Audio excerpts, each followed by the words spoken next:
بسم اللہ الرحمن الرحیم۔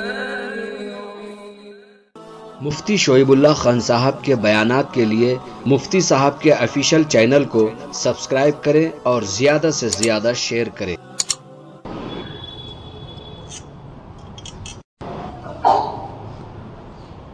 الحمد للہ رب العالمین والصلاة والسلام على سید الانبیاء واشرف المرسلین وعلى آلہ وصحبہ اجمعین ومن تبعهم بإحسان في كل زمان ومكان إلى يوم الدين أما بعد فأعوذ بالله من الشيطان الرجيم بسم الله الرحمن الرحيم يا أيها الناس اتقوا ربكم واخشوا يوما لا يجزي والد عن ولده ولا مولود هو جاز عن والده شيئا إن وعد الله حق فلا تغرنكم الحياة الدنيا ولا يغرنكم بالله الغرور صدق اللہ العظیم۔ محترم حضرات، بھائیوں، بزرگوں، دوستوں، جو آیت اس وقت میں نے آپ کے سامنے تلاوت کی ہے، اس آیت کا ترجمہ یہ ہے کہ اللہ تعالیٰ فرماتے ہیں یا ایھا الناس، اے لوگو۔ اس میں خطاب تمام انسانوں سے کیا گیا ہے۔ اللہ تعالیٰ نے خاص مسلمانوں ہی کو نہیں بلکہ پوری دنیائی انسانیت سے خطاب کیا ہے اور فرمایا یا ایھا الناس اتقوا ربکم، اپنے پروردگار سے ڈر کر زندگی گزارو۔ واخشوا یوما لا یجزی والد عن ولدہ، اور اس دن سے ڈرو جس دن نہ باپ بیٹے کے کام آئے گا نہ بیٹا باپ کے کام آئے گا۔ یوم لا یجزی والد عن ولدہ ولا مولود هو جاز عن والدہ شیئا۔ پھر اس کے بعد فرماتے ہیں ان وعد اللہ حق، بے شک اللہ کا وعدہ سچا ہے اور حق ہے۔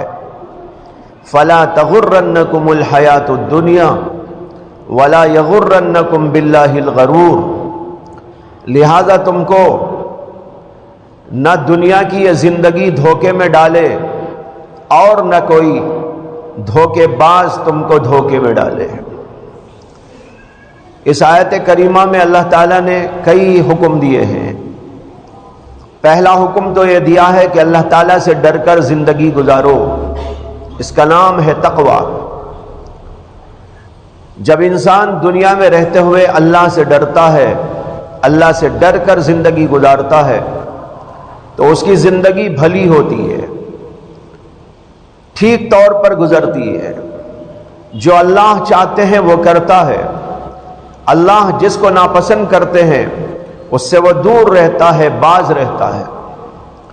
اور اگر اللہ سے ڈرے بغیر زندگی گزارتا ہے تو اس کی زندگی بڑی ناہموار گزرتی ہے، بڑی ہی بدبختانہ گزرتی ہے، اور اس میں وہ سب کچھ کرتا ہے جو اللہ کو ناپسند ہے، اور وہ چیزیں نہیں کرتا جو اللہ کو پسند ہے۔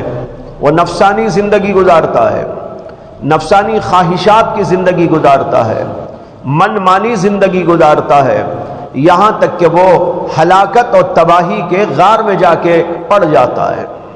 اس لیے حکم دیا اتقوا ربکم، اپنے رب سے، پروردگار سے ڈر کر زندگی گزارو۔ اس میں لفظ رب استعمال فرمایا، حالانکہ اللہ کی تو بہت سی صفات ہے۔ اللہ تعالیٰ تو یوں بھی کہہ سکتے تھے اتقوا اللہ، اے انسانوں اللہ سے ڈر کر زندگی گزارو، جیسے بعض جگہ پر یہ لفظ بھی آیا ہے اتقوا اللہ، اور چاہے تو اللہ دوسرے الفاظ بھی بول سکتے تھے، لیکن یہاں پر کہا اتقوا ربکم، اپنے رب سے ڈرو۔ رب کہتے ہیں اس کو جو پیدا کرنے والا بھی ہے، جو ہمیں کھانا دینے والا بھی ہے، جو ہماری تربیت کرنے والا بھی ہے، جو ہماری کفالت کرنے والا ہے، جو ہمارے ہر کام کو بنانے والا ہے، ہماری ہر بگڑی کو بنانے والا ہے، ہمارے تمام کاموں کو حل کرنے والا ہے، ہمیں کھانا دیتا ہے، ہمیں پینے کو دیتا ہے، ہمیں ہوائیں عطا فرماتا ہے، ہمیں روشنیاں نصیب کرتا ہے، ہماری ضرورت کے تمام سامان مہیا کرتا ہے، پورا یہ کائنات کا نظام چلانے والا، اس کو کہتے ہیں رب اور پروردگار۔ اللہ کہتے ہیں کہ اپنے رب سے ڈر کر زندگی گزارو، جو رب کے تمہیں کھانا دیتا ہے، پینے کو دیتا ہے، ضروریات کو وہم پہنچاتا ہے، ساری چیزیں تمہارے لیے عطا فرماتا ہے۔ اگر تم اس سے ڈر کر زندگی نہیں گزارو گے تو تم سے زیادہ کوئی آدمی بے وقوف بھی نہیں ہے، احمق بھی نہیں۔ جو ہمیں کھلاتا ہے، جو ہمیں پلاتا ہے، جو ہمیں ہر چیز عطا کرتا ہے، اس سے نہ ڈرے تو پھر کس سے ڈریں گے؟ کس کا لحاظ کریں گے؟ کس کو دیکھ کر زندگی گزاریں گے؟ دیکھو، باپ کھلاتا ہے پلاتا ہے تو ایک اچھے فرزند کا اور ایک اچھے بیٹے کا رول یہ ہوتا ہے کہ وہ باپ کا لحاظ کرتا ہے۔ ارے میں باپ کی نافرمانی کیسے کروں؟ میں اپنے ابا کو ناراض کیسے کروں جو ہر وقت میری کفالت کرتے ہیں، میری تربیت کرتے ہیں، میری ضرورتوں کو بہم پہنچاتے ہیں، میرے ہر کام کو بنانے کے لیے تیار رہتے ہیں، جو اپنی نیند کو میری نیند کے لیے قربان کر دیتے ہیں، جو اپنی ضروریات کو میری ضروریات پوری کرنے کے لیے ختم کر دیتے ہیں، وہ ابا جو اتنا کچھ میرے ساتھ میں کرتے ہیں، میں ان کا لحاظ نہ کروں تو کس کا کروں؟ اس لیے اچھا بیٹا اپنے باپ کا لحاظ کرتا ہے۔ اللہ کہتے ہیں کہ باپ سے بڑھ کر تو میں ہوں، باپ تو تمہیں دیتا ہے تو میرے سے لے کے دیتا ہے، باپ تمہیں کھلاتا ہے تو میرے سے لے کر کھلاتا ہے، باپ خود کہیں سے لے کر نہیں آ سکتا جب تک کہ اللہ نہ عطا فرما دے۔ باپ کے دل میں اگر تمہاری محبت ہے تو وہ میری دی ہوئی محبت ہے۔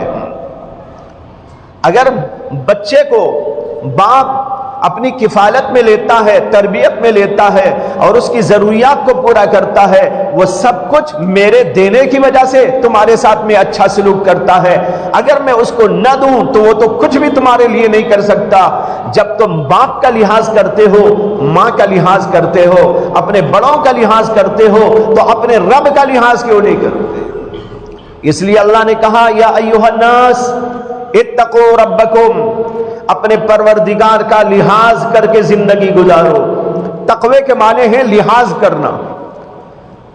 لحاظ جیسے بڑے کا لحاظ ہوتا ہے کہ بھئی یہ میرے بڑے ہیں، یہ میرے ابا ہیں، یہ میری اماں ہیں، یہ میرے دادا ہیں، یہ میری دادی ہیں، یہ میرے نانا ہیں، یہ میری نانی ہے، یہ میرے فلاں ہیں، یہ میرے استاد ہیں، یہ میرے شیخ ہیں، یہ میرے بزرگ ہیں، ان کا لحاظ کرنا چاہیے۔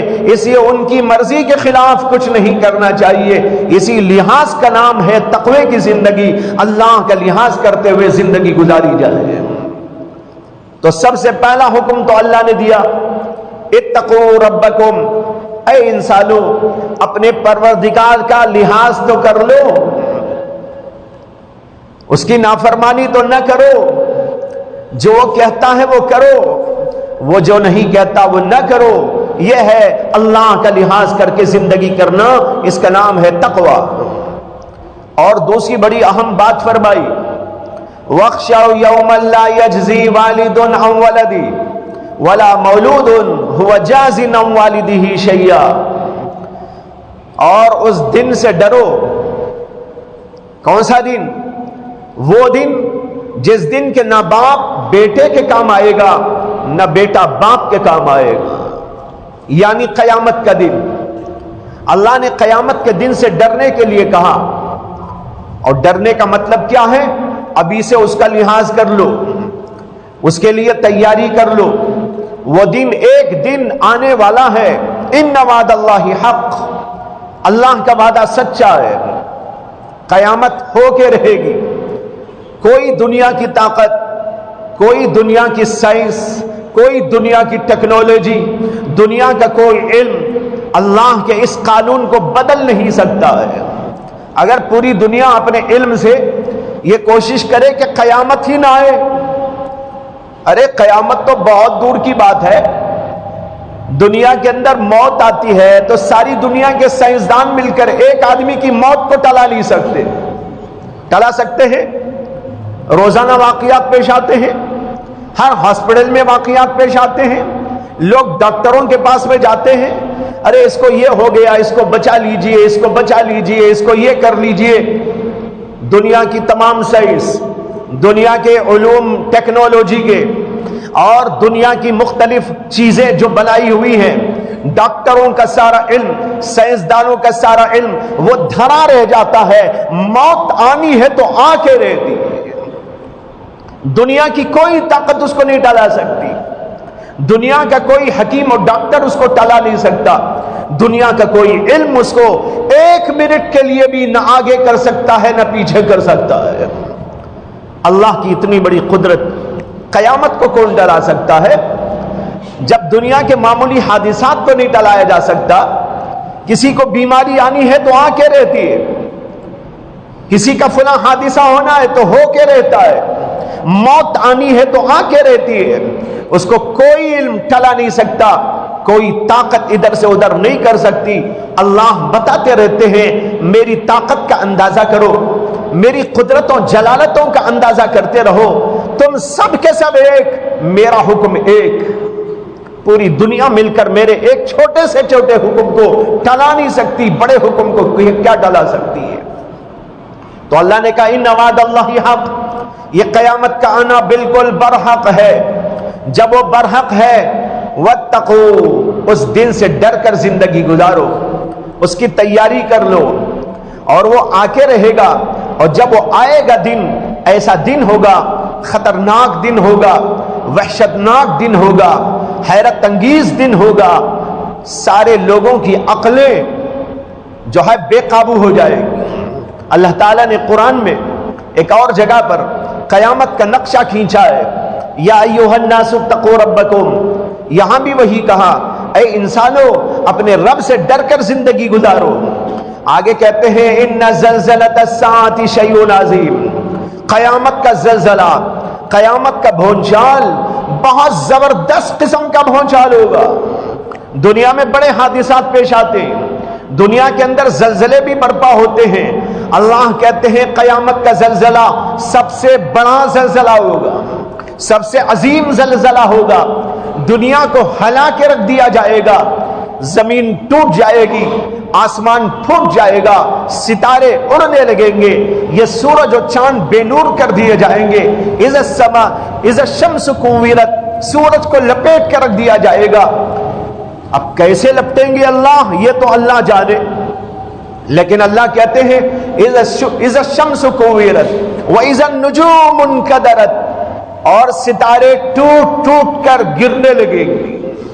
ستارہ کتنا بڑا ہے، زمین تو اس کے سامنے کچھ بھی نہیں ہے. ایک ایک ستارہ اتنا بڑا ہے کہ زمینیں ہزاروں ہزار اس ایک ستارے کے اندر سما جائے. چونکہ بہت دوری کے فاصلے پہ ہیں یہ ستارے، اس لیے دیکھنے میں ہمیں چھوٹے چھوٹے نظر آتے ہیں، ورنہ اس پوری دنیا سے بہت بڑے ہیں وہ ستارے. اللہ کہتے ہیں وہ ستارے ٹوٹ ٹوٹ کر گرنے لگیں گے. جب ٹوٹ ٹوٹ کر اس چھوٹی سی کائنات پر، اس چھوٹی سی زمین کے اوپر یہ بڑے بڑے ستارے گرنے لگیں گے تو کیا ایک کائنات برقرار رہے گی؟ آپ ایسا سمجھ لو کہ ایک چھوٹا سا ڈبہ رکھا ہوا ہے، اس میں آپ نے ہیرے رکھے ہیں، جواہرات رکھے ہیں اور مختلف چیزیں سمائی ہیں. چھوٹا سا ڈبہ 4x4 کا، 5x5 کا، اور بڑا مان لو 10x10 کا. اس کے اندر بہت ساری چیزیں آپ نے رکھ دی. لیکن ایک پتھر جو بہت بڑا پتھر ہے اس کے اوپر پڑ گیا، وہ ڈبہ برقرار رہے گا؟ اس کے اندر کی چیزیں برقرار رہیں گی؟ ساری کے ساری چیزیں ٹوٹ جائیں گی، پھوٹ جائیں گی۔ چھوٹے سے ڈبے پر اس سے بڑا پتھر گر جائے گا تو وہ ڈبہ کبھی باقی نہیں رہ سکتا، اس کے اندر کی چیزیں باقی نہیں رہ سکتی۔ اب اندازہ کرو اس زمین، اور اتنی بڑی زمین جو ہم بہت بڑی سمجھتے ہیں، لیکن ستاروں میں سے ایک ایک ستارہ اس سے کئی کئی گنا بڑا ہے۔ وہ ستارے جب اس کے اوپر ٹوٹ کر گرنے لگیں گے، زمین کا کیا نقشہ بنے گا، زمین والوں کا کیا نقشہ بنے گا؟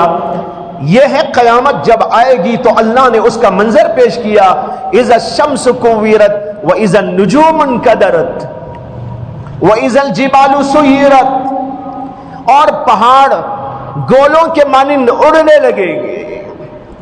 آج یہ پہاڑ آپ کو کیسے نظر آ رہے ہیں؟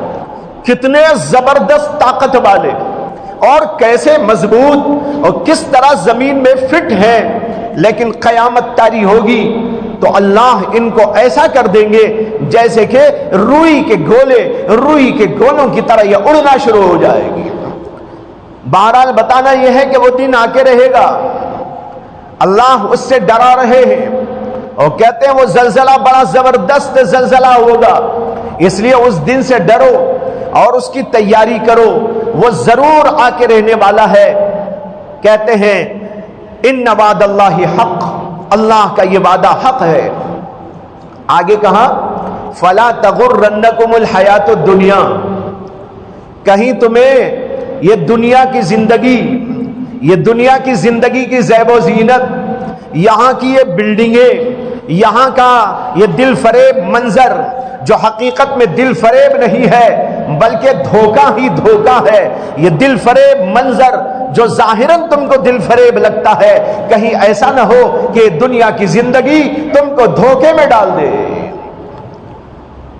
دھوکے میں ڈالنے کا کیا مطلب یہ ہے کہ تم اس کو دیکھ کر اسی پر فریفتہ ہو جاؤ اور سمجھو کہ ہم یہی رہنے والے ہیں، اس دنیا کو چھوڑ کر جانے والے نہیں ہیں، قیامت نہیں آنے والی ہے۔ اگر تم یہ سمجھتے ہو بڑے دھوکے میں پڑے ہوئے ہو، آج نہیں تو کل وہ آئے گا جب انسان اپنی آنکھوں سے دیکھیں گے اذا وقعت الواقعہ لیس لوقعتها کاذبہ، جب قیامت طاری ہو جائے گی کوئی اس کو جھٹلانے والا نہ ہوگا۔ آج تو جھٹلانے والے موجود ہیں، لیکن جب قیامت طاری ہو جائے گی تو کس کی مجال ہوگی کہ وہ جھٹلائے؟ تو کہتے ہیں فلا تغرنکم الحیات الدنیا، یہ دنیا کی زندگی کہیں تم کو فریب میں مبتلا نہ کر دے، دھوکے میں مبتلا نہ کر ڈالے۔ اس لیے ان چیزوں کو دیکھ کر، یہاں کی دل فریبیوں کو دیکھ کر، یہاں کے خوشنما منظروں کو دیکھ کر، یہ سونے کو دیکھ کر، چاندی کو دیکھ کر، یہ مال و پیسے کو دیکھ کر، یہاں کی بلڈنگوں کو دیکھ کر دھوکے میں مبتلا نہ ہو جاؤ۔ یہ سب ٹوٹنے والا ہے، یہ سب پھوٹنے والا ہے، یہ سب کا سب برباد ہو جانے والا ہے۔ فلا تغرنکم الحیات الدنیا، آگے کہا ولا یغرنکم باللہ الغرور، اور ایک بڑا جو دھوکے باز ہے، وہ دھوکے باز تم کو کہیں غفلت میں مبتلا کر کے دھوکے میں مبتلا نہ کر ڈالے۔ یہ کون ہے دھوکے باز؟ علماء تفسیر میں لکھتے ہیں اس سے مراد ہے شیطان۔ کہیں دنیا کو دیکھ کر، دنیا کی دل فریبیوں کو دیکھ کر، دنیا کی خوش نمائیوں کو دیکھ کر تم دھوکے میں مبتلا نہ ہو جانا، اور وہ دھوکے باز بھی تم کو کہیں دھوکے میں نہ ڈال دے، یعنی شیطان تم کو کہیں دھوکے میں نہ ڈال دے۔ وہ تم کو ہر چیز دل فریب بنا کے دکھائے گا، بڑا خوشنما بنا کے دکھائے گا، اور تمہیں آخرت سے غفلت میں ڈال دے گا۔ تمہارے ذہنوں سے آخرت تو آخرت، تمہاری موت بھی ہو جائے گی۔ آدمی سوچتا ہی نہیں کہ میں مرنے والا ہوں، دنیا میں کما رہا ہے، کھا رہا ہے، پی رہا ہے، بیوی بچوں میں مگن ہے اور خوش ہے، اور ادھر ادھر ٹہلنے کو جا رہا ہے، دنیا کی زیب و زینتوں کو دیکھ دیکھ کر اس کا دل مچل رہا ہے، لیکن اس کو یاد نہیں آتا کہ کبھی نہ کبھی موت کے گھاٹ اتار دیا جاؤ۔ شیطان ایسا دھوکے میں مبتلا کر دیتا ہے۔ آدمی کو یاد ہی نہیں رہتا مجھے مرنا ہے، قبر میں جانا ہے، تنے تنہا سونا ہے، اور مٹی کے ڈھیر میں مجھ کو ڈال دیا جائے گا۔ منہا خلقناکم وفیہا نعیدکم ومنہا نخرجکم تارۃ اخری، اللہ کہتے ہیں اسی مٹی سے ہم نے تم کو پیدا کیا تھا، منہا خلقناکم وفیہا نعیدکم، اور اسی مٹی میں ہم تم کو دوبارہ لوٹا دیں گے۔ اب کوئی دنیا کی طاقت ایسی ہے جو کہے کہ نہیں جناب مرنے والے کو ہم دفن ہونے نہیں دیں گے، نہیں، مرتے ہی فوراً دفن کی شروع ہو جاتی ہے تیاریاں۔ باپ بھی تیاری کرتا ہے، بھائی بھی تیاری کرتے ہیں، سارے لوگ تیاری کرتے ہیں، بھائی اب تک ہمارا تھا، اب اس کا رشتہ اس دنیا سے اور ہم سے ختم ہو گیا، اب آخرت سے اس کا رشتہ قائم ہو گیا ہے، اب یہ ہمارے میں نہیں رہے گا، اسے جلدی سے جلدی دفناؤ، جلدی سے جلدی تیاری کرو، جلدی سے جلدی قبر تیار کرو، اور اس ڈھیر میں لے جا کے اس کو بھی ڈال دو۔ اس کے لیے ہر آدمی تیاری کرنے لگتا ہے، یہ ہے، اس سے غفلت نہیں ہونا چاہیے۔ اللہ کہتے ہیں فلا تغرنکم الحیات الدنیا ولا یغرنکم باللہ الغرور، دھوکے باز تم کو کہیں دھوکے میں نہ ڈال دے، غفلت میں مبتلا نہ کر ڈالے، تم اپنی موت کو بھی بھول جاؤ اور آخرت کو بھی بھول جاؤ، اس دن کو بھی بھول جاؤ، اور دنیا کے اندر یوں دل فریبیوں کے اندر زندگی گزارو کہ تمہیں یہ چیزیں قطعاً یاد نہ رہیں، اور تم نہ نماز پڑھو، نہ روزہ رکھو، نہ زکوٰۃ ادا کرو، نہ ذکر کرو، نہ تسبیح کرو، من مانیاں کر کے چلے جاؤ، کیا ہوگا اس وقت میں تمہارا حال؟ بھائیو، اللہ نے قیامت سے ڈرایا ہے، منظر کشی کی ہے، اور دھوکے میں مبتلا نہ ہونے کا حکم دیا ہے، شیطان کے فریب میں گرفتار نہ ہونے کی تلقین کی ہے۔ یہ سب اللہ نے اپنی رحمت سے بیان کیا ہے۔ اللہ چاہتے ہیں کہ بندے گمراہ نہ ہو، اللہ چاہتے ہیں کہ بندے جہنم میں نہ جائے، اللہ چاہتے ہیں کہ میرے بندے جنت میں جائیں، اسی اللہ نے کھول کھول کر ساری حقیقتوں کو بیان کر دیا تاکہ ہر آدمی اس کی تیاری کے اندر لگ جائے۔ ایک چھوٹا سا واقعہ یاد آ رہا ہے، یہ ہے ہارون الرشید کا واقعہ۔ ہارون الرشید بہت بڑے بادشاہ، جلیل القدر بادشاہ، بہت بڑی حکومت۔ ان کے بارے میں آتا ہے کہ ایک دفعہ وہ اپنے بالا خانے پہ ٹہل رہے تھے تو دیکھا کہ ایک بادل جا رہا ہے، بادل تو جاتا ہے ادھر سے ادھر ادھر سے ادھر۔ ہارون الرشید نے اس بادل کو دیکھ کر فخریہ طور پر کہا، ارے بادل، جہاں جائے چاہے جائے اور تو برس جا، جہاں بھی تو برسے گا اور وہاں کی کھیتیاں تیار ہوں گی، اس کا ٹیکس میرے ہی خزانے میں آئے گا۔ اندازہ کرو کتنی بڑی طاقت ہوگی، کتنی بڑی حکومت ہوگی، گویا کہ پوری دنیا پہ پھیلی ہوئی ہے۔ یہ حال تھا۔ وہ بادشاہ، ان کے زمانے میں ایک بزرگ تھے، ان کا نام تھا حضرت شاہ بہلول۔ لوگ ان کو دیوانہ سمجھتے تھے، وہ دیوانے نہیں تھے، ساری دنیا دیوانی تھی، ہوشیار تھا تو وہی آدمی تھا، لیکن دنیا والے اللہ والوں کو بے وقوف سمجھتے ہیں۔ ہارون رشید بھی اس کو ویسے ہی سمجھتے تھے۔ ان کا نام تھا حضرت شاہ بہلول۔ کبھی کبھی وہ بادشاہ کے پاس بھی جاتے، بادشاہ ان سے مذاق کرتا۔ ایک بار گئے تو بادشاہ نے مذاق کیا اور مذاق کر کے ان کے ہاتھ میں ایک چھڑی دے دی اور کہا، بہلول یہ چھڑی لے جاؤ اور تمہارے سے بڑا کوئی بے وقوف تم کو نظر آئے تو یہ چھڑی اس کو دے دینا۔ مذاق میں کہا، چھڑی انہوں نے لے لی اور سلام کر کے واپس آ گئے۔ آنے کے بعد کہیں پر چھڑی کو رکھ دیا حفاظت سے۔ زمانہ گزرتا رہا، یہاں تک کہ ایک بار آخری دور آ گیا حکومت بادشاہ کا، بادشاہ بیمار ہو گیا، سارے ڈاکٹروں نے جواب دے دیا اور سب نے کہا کہ اب اس کا کوئی علاج نہیں۔